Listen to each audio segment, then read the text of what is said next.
স্বাগত জানাচ্ছি আজকের আলোচনায়। আওয়ামী লীগের সভানেত্রী শেখ হাসিনার বিচার হতে দিতে চান না জেডাই খান পান্না।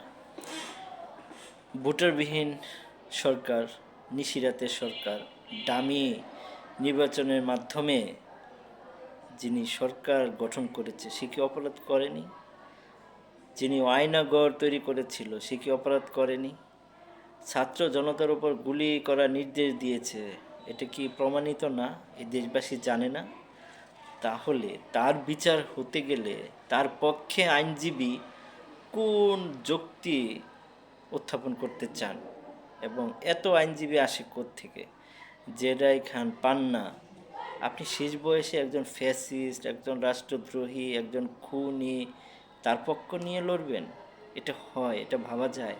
তাকে প্রোটেক্ট করার কি কোনো উপায় আছে?